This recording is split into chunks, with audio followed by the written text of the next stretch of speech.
जल्दी से जुड़ जाइए। आज हम लोग बहुत ही इंपॉर्टेंट टॉपिक पे बात करने वाले हैं। आज हम लोग पढ़ेंगे बाबू पैकिंग इफिशियंसी के बारे में, संकुलन क्षमता के बारे में। संकुलन क्षमता क्या है, इसको हम कैसे कैलकुलेट कर पाते हैं, किस तरह से निकाल पाते हैं, तो सारे चीज़ के बारे में आज हम लोग देखेंगे। तो चलो जल्दी से, टाइम बिना वेस्ट किए हुए लग जाते हैं। तो आज हम लोग का बहुत ही इंपॉर्टेंट टॉपिक है। और एक और बात, जो भी आपके साथ नए स्टूडेंट हैं, यानी नए विद्यार्थी, नए दोस्त साथी आपके हैं, अगर वो भी जुड़ना चाहते हैं तो वो भी जुड़े, बिल्कुल उनको समझ में आएगा। और जो भी बात समझने में प्रॉब्लम होता है उसके लिए आप हमसे बात कर सकते हैं, पूछ सकते हैं। जो भी आपको दिक्कत लगे, नीचे आपको व्हाट्सअप नंबर दिख रहा होगा, उस व्हाट्सअप नंबर पे आप कांटेक्ट कर सकते हैं। फ़ोन नहीं करें, सिर्फ आप मैसेज ही करें, फ़ोन रिसीव नहीं हो पाएगा। तो संकुलन क्षमता के बारे में पढ़ेंगे। संकुलन क्षमता को सबसे पहले समझेंगे, संकुलन क्षमता है क्या। तो बाबू किसी भी, अगर मान लेते हैं कि ये हमारा रूम है, चाहे आपका जो रूम है, चाहे उतना छोड़ो, हम एक छोटा सा बॉक्स लेते हैं और उस बॉक्स में हम बॉल को डालने का कोशिश करते हैं। जैसे में हमारे पास एक बॉक्स है और इस बॉक्स में हम बॉल को डालते हैं। किसको डालते हैं? बॉल को डालते हैं। तो बॉल को हम दो तरह से डालेंगे। एक डालेंगे कि हम जैसे तैसे बॉल को डाल दें, ऐसे ऊपर से गिरा दें, तो उस क्रम में आपको बॉक्स तो भर जाएगा, लेकिन बॉक्स में अधिक मात्रा में बॉल नहीं जाएगा। तो हम क्या चाहेंगे कि हम अच्छे से बॉल को सरियाएं। तो इस बॉक्स में बॉल को हम लोग नियमित पूर्वक सजाते हैं। चलो थोड़ा सा बाहर चल गया तो हम लोग इसको बाहर जाने देते हैं। अगर हम इस बॉक्स में बॉल को नियमित पूर्वक सजा रहे हैं तो सजाने के बाद हम लोग देखेंगे कि इस बॉक्स में इस बॉल द्वारा कुल कितना जगह छेका जा रहा है, और इस बॉल द्वारा जो जगह छेका जाएगा उसी का हम लोग परसेंट निकाल देंगे, यानी प्रति हैंडेड निकाल देंगे, तो वो उसका संकुलन क्षमता कहला जाएगा। क्या कहला जाएगा? संकुलन क्षमता कहला जाएगा। अब हमको यहाँ पर कोई पूछेगा कि अच्छा बताओ कि इस बॉक्स में बॉल जो जगह छेक रहा है, कितना जगह छेक रहा है, तो वो क्या कहेगा? चाहे हम कहेंगे कि इस बॉक्स में जो बॉल द्वारा छेका गया कुल आयतन है वो कितना है, तो बहुत सारे विद्यार्थियों का जवाब ए आएगा। या आपका जवाब क्या है, कमेंट में ज़रूर बताइए। आप लोग जो चैट बॉक्स है उसमें ज़रूर बताइए कि इसका आप लोग का आंसर क्या होगा। अगर हम आपसे पूछेंगे कि एक बॉक्स में बॉल को डाला जाए तो बॉलों द्वारा छेका गया कुल आयतन क्या होगा, तो बहुत सारे स्टूडेंट का इस पे जवाब आएगा कि जो बॉक्स का आयतन है ना वही उसका कुल आयतन होगा। तो क्या ये सही है? नहीं, ये बात गलत है। अब ये गलत कैसे है? जब हम इस बॉक्स में बॉल को डाल रहे हैं तो क्या ये बॉल पूरे बॉक्स में भर जा रहा है? नहीं ना। ध्यान से देखना, अगर हम देखें तो ये दो बॉल के बीच में, ये चार बॉल के बीच में, एक बॉल, दो बॉल, तीन बॉल, चार बॉल, इसके बीच में कुछ जगह खाली है, यानी ये जगह को बॉल नहीं छेक रहा है, ये जगह खाली है। तो यही हमको यहाँ पर दिखाना है कि किसी भी बॉक्स में एक्चुअल बॉल का वॉल्यूम क्या है, यानी सिर्फ और सिर्फ बॉल कितना एक्चुअल में वॉल्यूम को ले रहा है उसका परसेंटेज निकाल देंगे, वही उसका क्या हो जाएगा, उसका हो जाएगा संकुलन क्षमता। तो आप देख सकते हैं कि ये सब गैपिंग है, ये सब गैपिंग को बॉल नहीं पूरा भर रहा है, तो हम इसको कैसे ले लें, यानी इसको हटा कर ही हमको देखना होगा कि इसमें बॉल कितना जगह छेक रहा है, कितना आयतन छेक रहा है। तो बस इसी काम को हमको करना है और इसी काम को हम लोग कहते हैं संकुलन क्षमता। अगर हम इसमें बॉल को अगर दिखाएं कि इसमें जो बॉल है, बॉल का टोटल आयतन कितना है, अगर हम उसको परसेंटेज निकाल दें, उसका प्रतिशत निकाल दें, तो वो संकुलन क्षमता बतलाएगा। ठीक है। इसके साथ साथ हमको एक और चीज़ बताएगा कि इसमें जो बचा हुआ स्थान है वो क्या कहलाएगा, वॉइड्स कहलाएगा। तो अगर हम संकुलन क्षमता निकाल देते हैं तो इससे हमको एक चीज़ और पता चल जाएगा कि किसी बॉक्स में बॉल द्वारा छेके जाने वाले जगह के बाद उसमें खाली स्थान कितना है। ये बात के बारे में भी हम लोग जानकारी प्राप्त करेंगे, जो हम पिछले क्लास में वॉइड्स के बारे में पढ़े हैं, जो आप लोग बहुत कम स्टूडेंट किए हैं। उस क्लास को अगर नहीं किया तो जाकर जरूर करें, क्योंकि इस क्लास में बहुत ही इंपॉर्टेंस है उसका।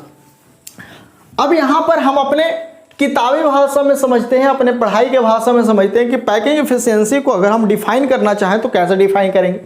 तो कहेंगे बाबू कि किसी भी क्लोज पैकिंग में या किसी भी यूनिट सेल में क्लोज पैकिंग ही कहो तो ज़्यादा बेटर रहेगा, क्योंकि क्लोज पैकिंग किसको कहते हैं कि परमाणुओं द्वारा छेका गया वैसा क्षेत्र जिसमें अंतराण्विक स्थान न के बराबर हो।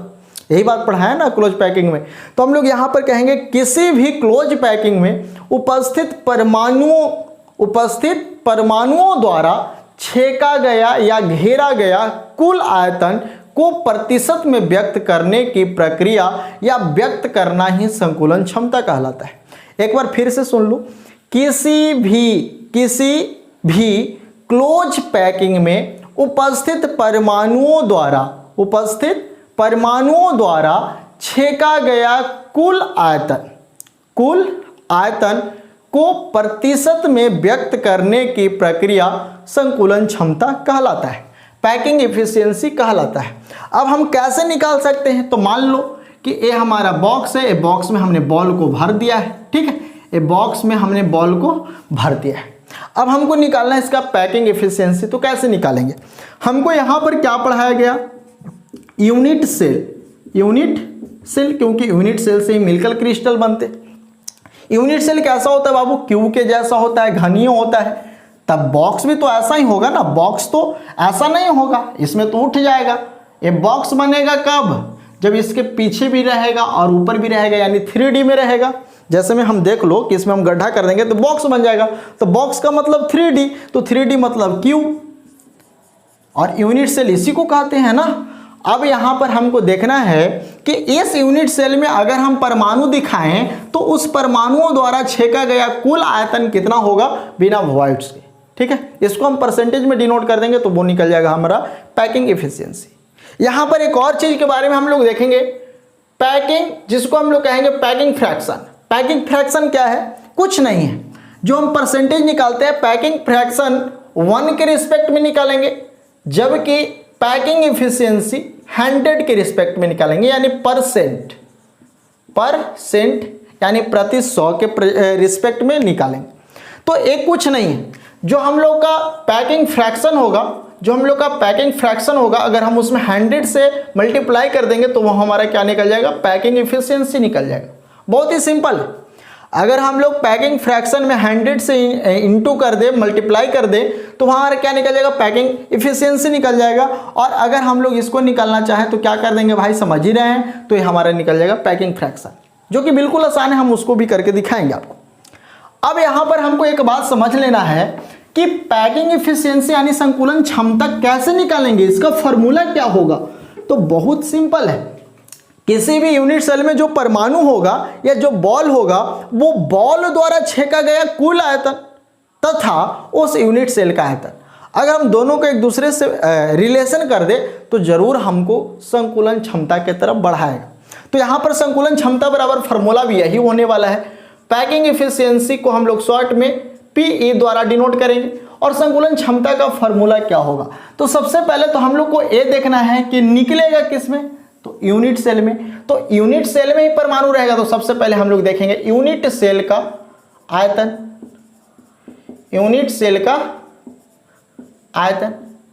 अब यूनिट सेल का आयतन देख लिए, यानी यूनिट सेल का कुल आयतन निकाल लिए। अब हम लोग क्या देखेंगे कि इस यूनिट सेल में कितना परमाणु है, वो कुल परमाणुओं का आयतन से अगर हम यूनिट सेल का आयतन से भाग दे दें तो हमको पैकिंग फ्रैक्शन निकल जाएगा, और उसमें 100 से मल्टीप्लाई कर दें तो पैकिंग एफिशिएंसी निकल जाएगा। तो इधर हम क्या देखेंगे, यूनिट सेल में उपस्थित, समझ के पढ़ना है, उपस्थित एटम्स का आयतन या कुल आयतन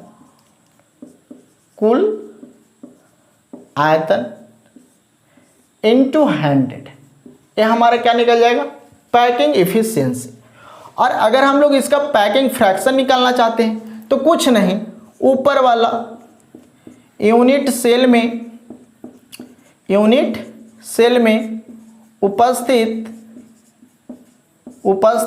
एटम्स का आयतन या कुल एटम्स कर देना, कुल एटम्स का आयतन बाय यूनिट सेल का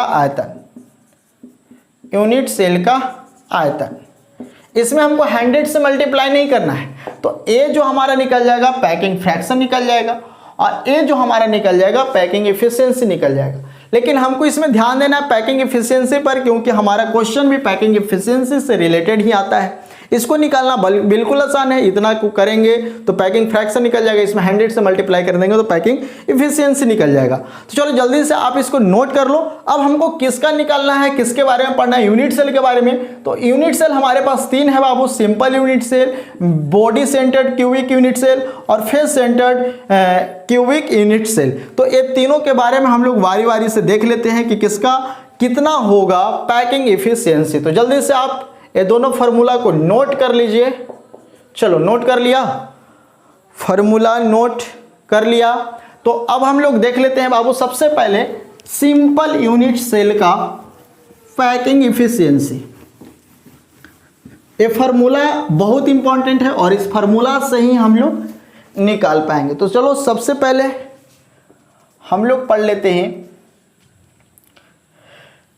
packing efficiency for SUC, simple unit cell या सिंपल यूनिट क्यूबिक सेल भी कह सकते हैं। इसी को हम लोग प्रिमिटिव यूनिट सेल भी कहते हैं। चलो तो सबसे पहले हमको यहाँ पर एक बात समझना है कि ये जो हमारा पैकिंग एफिशिएंसी निकलने वाला है किसका निकलने वाला है, सिंपल यूनिट का।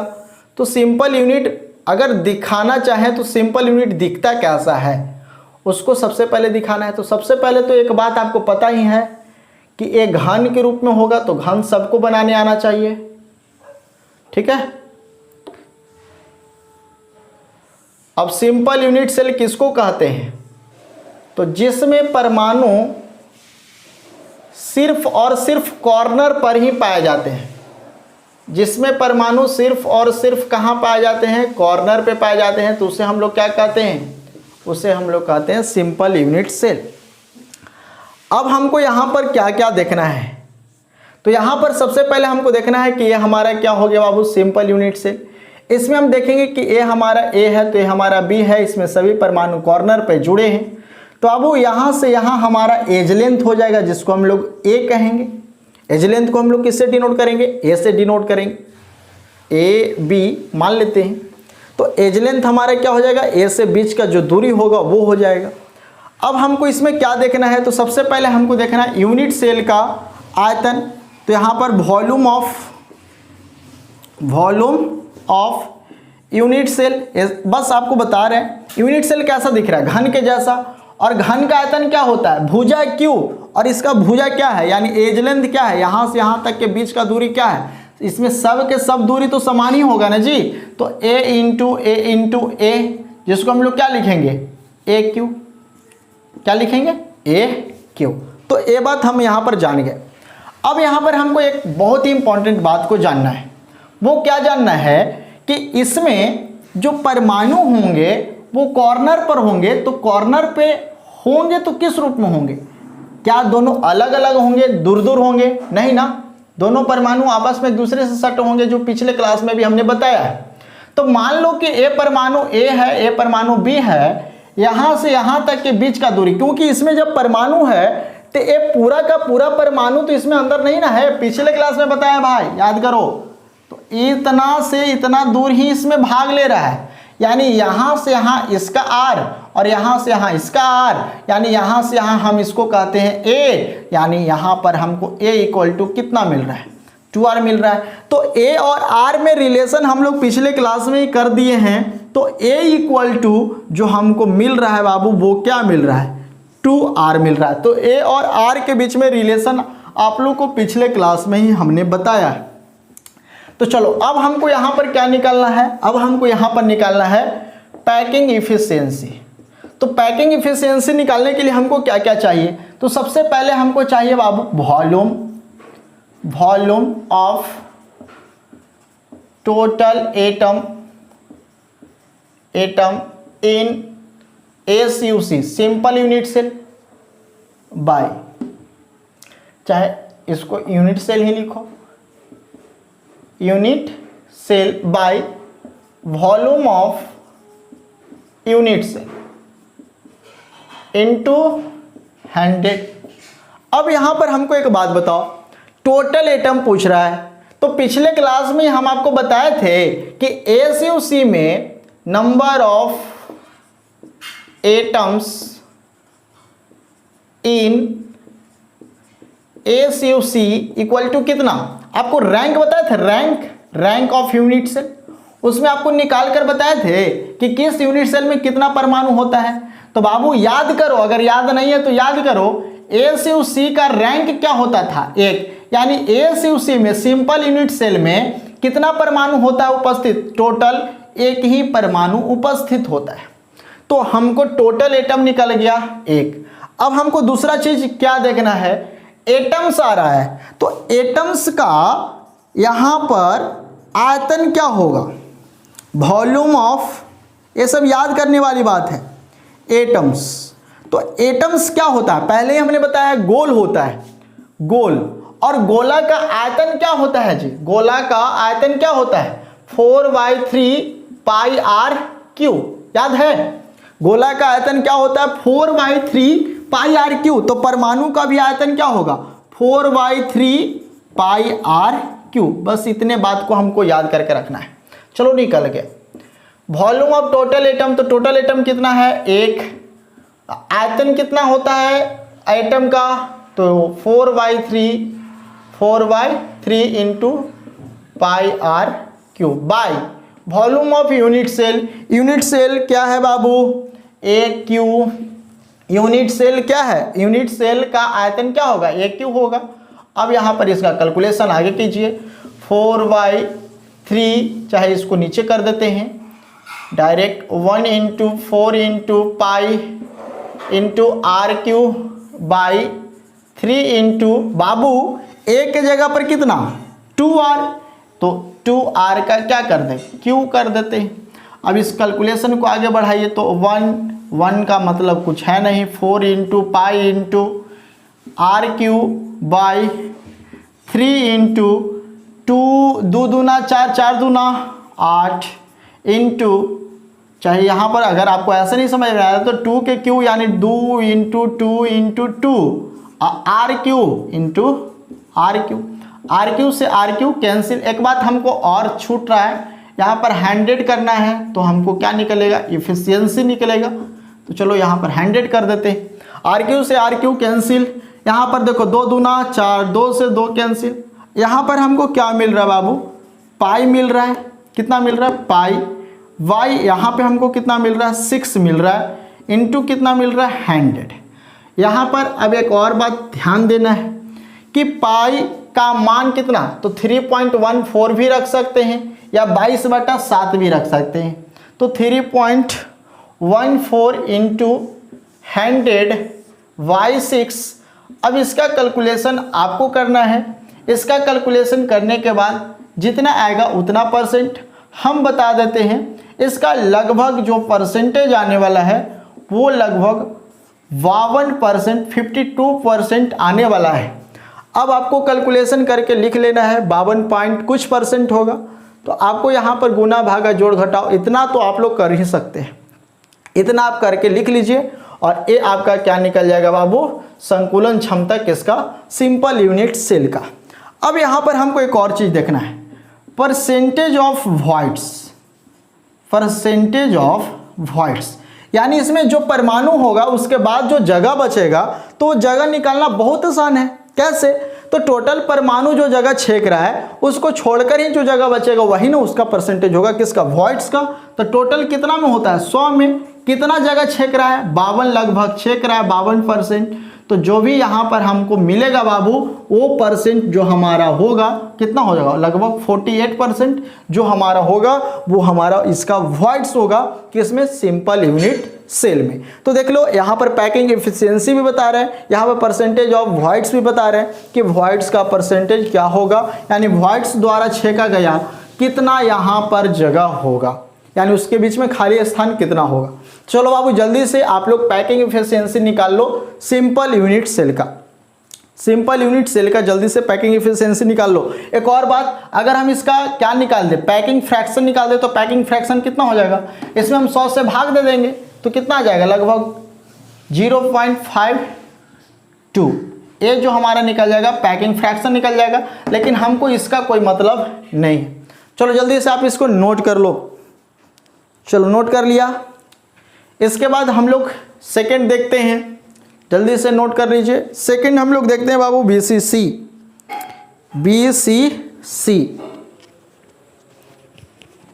बीसीसी के बारे में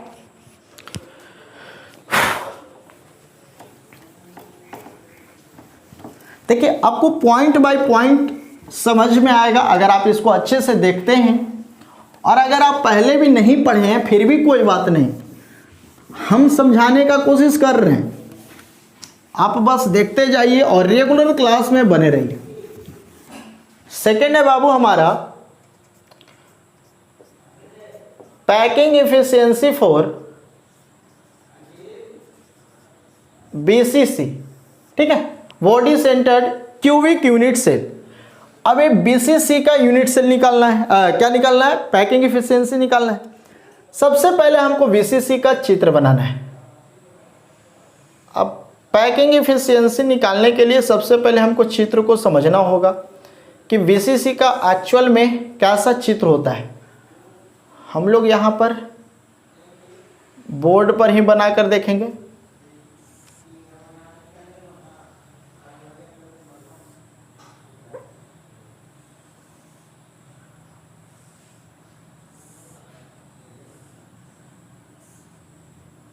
ठीक है, तो बीसीसी में क्या होता है बाबू, सभी कॉर्नर पर परमाणु उपस्थित होते हैं और कॉर्नर के साथ साथ एक सेंटर यानी बॉडी में होते हैं। तो इसी को हम लोग कहते हैं बीसीसी। ठीक है, इसी को हम लोग क्या कहते हैं, बीसीसी। अब यहाँ पर हमको ध्यान से समझना, इसके पहले क्लास में हम लोग ए और आर के बीच में, ए और आर के बीच में यानी एज लेंथ और रेडियस के बीच में रिलेशन बताए थे, अच्छे से बताए थे। अगर आपको वो बात पता है तो आप यहाँ पर अच्छे से काम कर सकते हैं, और अगर नहीं पता है तो हम फिर से बता देते हैं। तो बाबू यहाँ पर हमको क्या है बाबू, ये हमारा बीच में है क्या, परमाणु।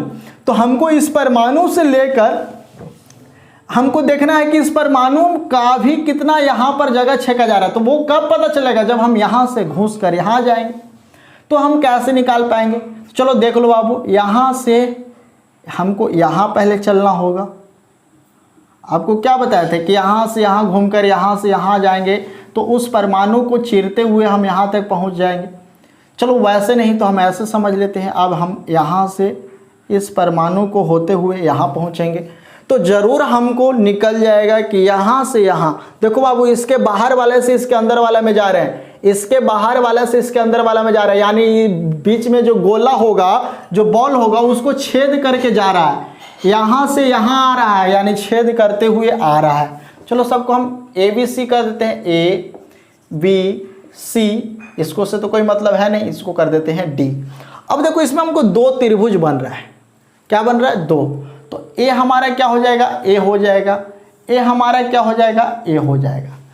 अगर हम यहाँ से यहाँ तक देखें तो ए हमारा क्या हो जाएगा बाबू, ए डी।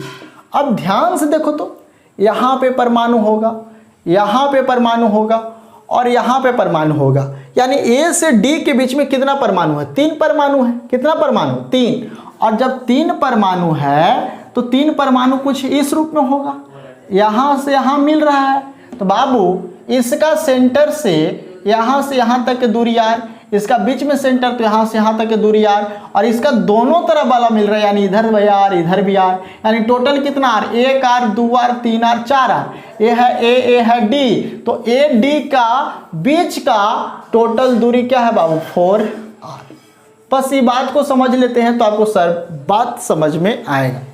ए डी बराबर कितना हो गया, 4 आर।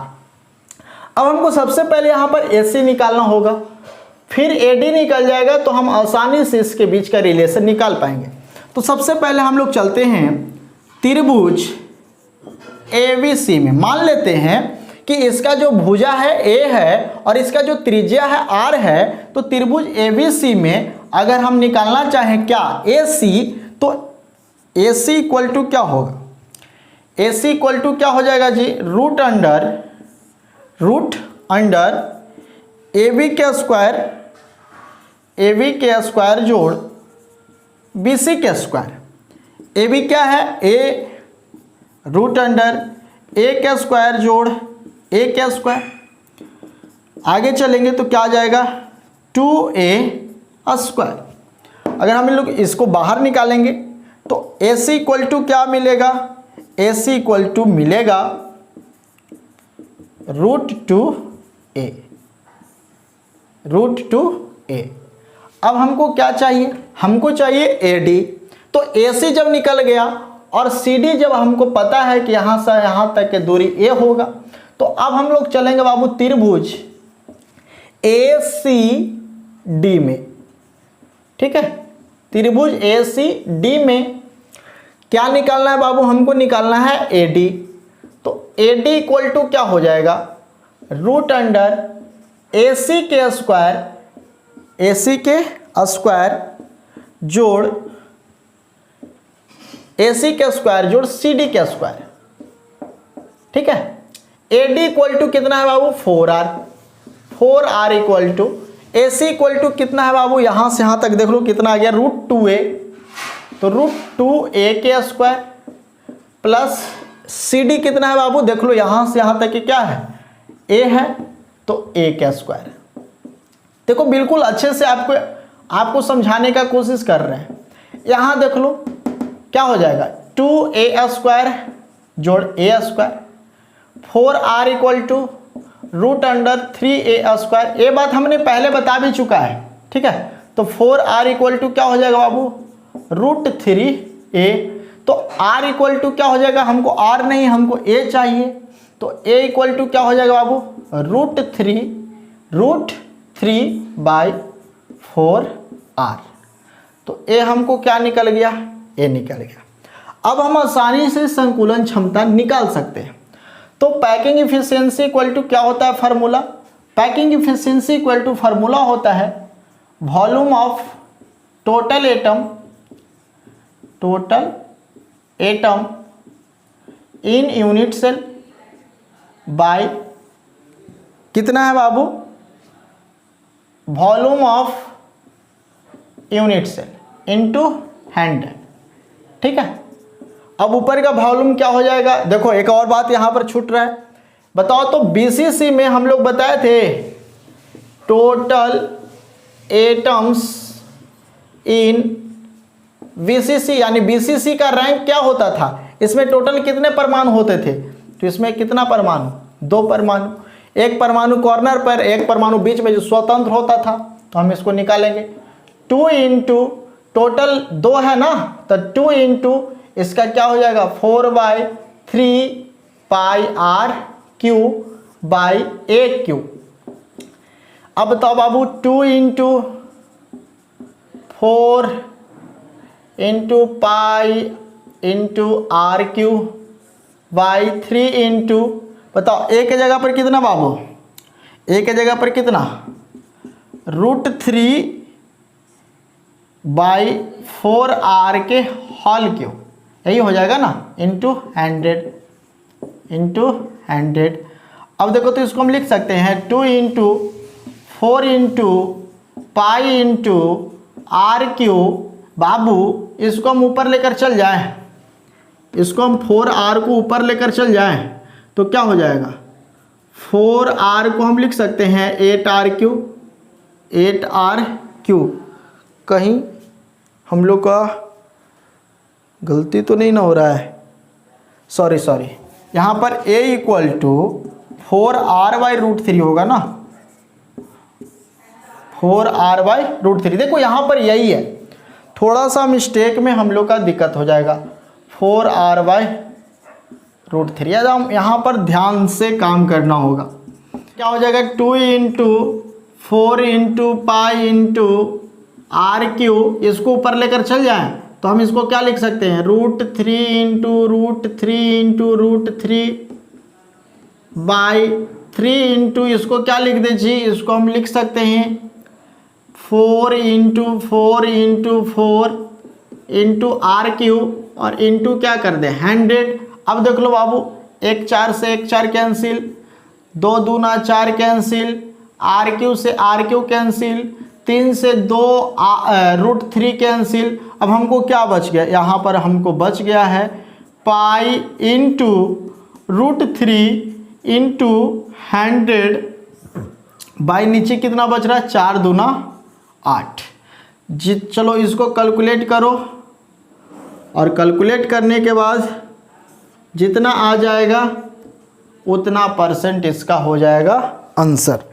अब जल्दी से इसको कैलकुलेट करिए, इसको कैलकुलेट करिए जल्दी से, कितना आंसर आता है जल्दी से आप कमेंट में बताइए कि इसका आंसर कितना आता है। चलिए कैलकुलेट कर लिए, कैलकुलेट करके आंसर बताइए जल्दी से। आप इसको अपने कॉपी में नोट कीजिए, जल्दी से आप इसको अपने कॉपी में नोट कीजिए। चलिए कर लिए कैलकुलेट, इसका आंसर लगभग आएगा 68%। अगर हम लोग निकालिएगा आप लोग, ठीक है, हम लगभग में बता रहे हैं, जितना आएगा उसको आपको निकाल कर बताना है। और इसका जो % ऑफ वाइट्स होगा वो क्या हो जाएगा बाबू, % ऑफ वाइट्स जो होगा वो कितना हो जाएगा, वो हो जाएगा 100 - 68 = 32%। तो ये बात आपको निकाल कर दिखाना है। तो चलो जल्दी से आप इसको नोट करो, और कहीं अगर यहाँ पर गलती होता है, अगर आप गलती कहीं भी करते हैं तो हो सकता है कि आपका सारा का सारा मेहनत किया हुआ बेकार हो जाए, सारा का सारा चीज़ गलत हो जाए। तो आपको यहाँ पर अच्छे से काम करना है, ठीक है। तो जल्दी से आप इसको नोट कर लो। एक और बच रहा है उसको भी हम लोग पूरा कर देते हैं। चलिए नोट कर लिए, नोट कर लिए, इसको आप कैलकुलेशन करके ज़रूर दिखाइएगा।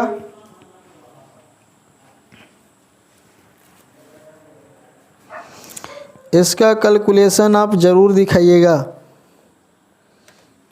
चलिए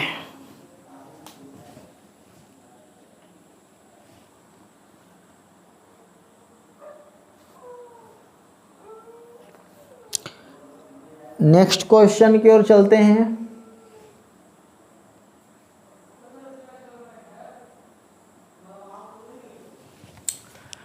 अगला क्वेश्चन हमारा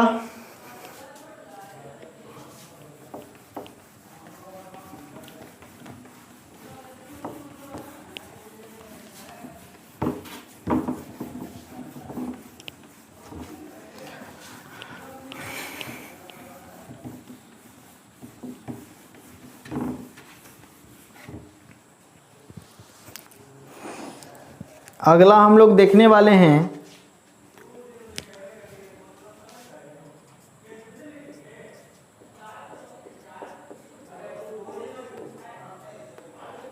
पैकिंग एफिशिएंसी फॉर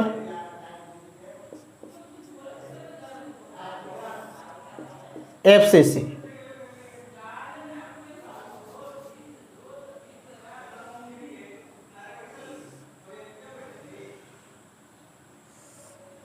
चलिए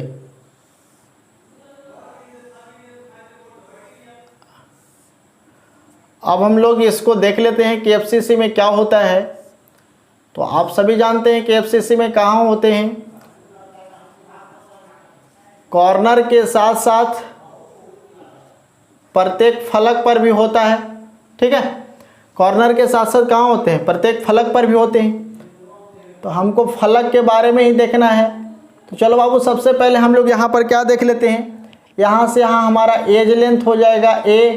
तो चलो इसी के बारे में हम लोग देख लेते हैं। तो A हमारा हो जाएगा A B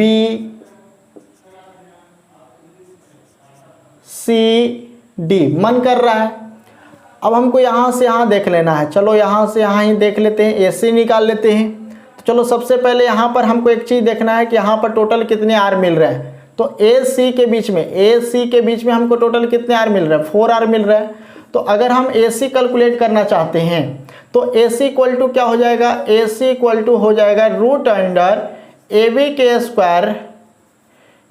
के स्क्वायर जोड़ BC के स्क्वायर, ठीक है। अब AC कितना आ गया 4R, तो √AB कितना है बाबू A² जोड़ BCB कितना है a square 4r equal to root under a square जोड़ a square 4r equal to root 2a आएगा ना, 2a स्क्वायर आएगा तो बाहर निकालेंगे तो 2a बचेगा। तो हमको a इक्वल टू निकालना है, तो a इक्वल टू क्या हो जाएगा 4r बाय रूट 2। यही बात हमको सामने आएगा। अब a हम निकालिए, a बाई ई वाला बात हम पहले भी बता दिए। अब हमको क्या निकालना है बाबू, पैकिंग इफिशियंसी यानी परसेंटेज हमको निकालना है। तो क्या हो जाएगा total volume of atoms in unit cell by volume of unit cell into 100। ठीक है। अब एक बात बताओ, इसमें टोटल एटम कितने होते हैं? टोटल एटम ऑफ FCC कितना होता है इसमें बाबू? 4 होता है। कितना होता है? 4। तो 4 इंटू 4 इंटू क्या हो जाएगा 4/3 pi R cube by volume of unit cell AQ into 100।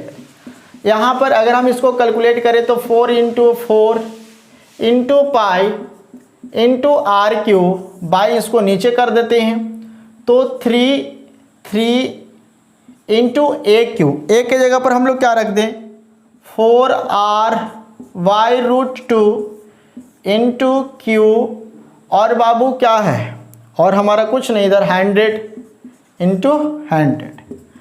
Calculation जारी रखिए 4 into 4 into pi into R cube by 3 into 4 into 4 into 4 into R cube कर सकते हैं। इसको ऊपर लेकर चल जाए तो root 2 into root 2 into root 2 into 100। ठीक है। अब देख लो बाबू 4 से 4 कैंसिल, 4 से 4 कैंसिल। अब यहाँ पर देखो, यहाँ पर 2 है तो 2 यानी रूट 2 को मिलाकर हम 2 लिख सकते हैं। तो 2 से 4 कैंसिल 2 बार में यानी 2 नीचे बच रहा है। आर क्यू से आर क्यू कैंसिल। अब हमको यहाँ पर क्या क्या मिल रहा है तो पाई इंटू यहाँ पर क्या मिल रहा है हमारा रूट 2 इंटू 100/6। अब देख लो पाई का वैल्यू क्या होता है, पाई का वैल्यू 3.14 रख सकते हैं या 22/7 रख सकते हैं।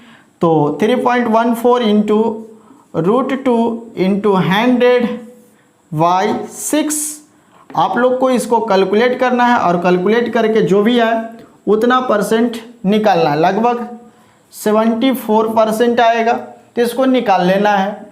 साथ में अगर हम लोग देखें बाबू परसेंटेज ऑफ वॉइड्स यानी इसमें कितना वॉइड्स है तो वो क्या करेंगे 100 माइनस 74 इक्वल टू कितना आएगा जो आप लोग बता दीजिए उतना ही आएगा। लगभग कितना 26%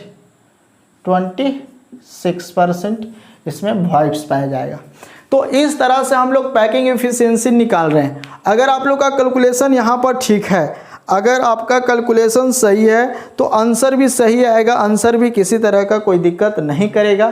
तो आपको यहाँ पर ध्यान इसी बात पे देना है कि हमारा कैलकुलेशन हर जगह सही हो। कहीं भी एक जगह अगर कैलकुलेशन गलत होता है तो आपका सारा आंसर गलत कर देगा, इसलिए आपको इस बात पे ज़रूर ध्यान देना है।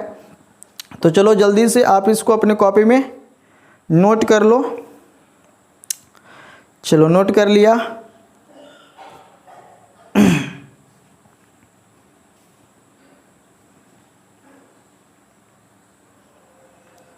चलिए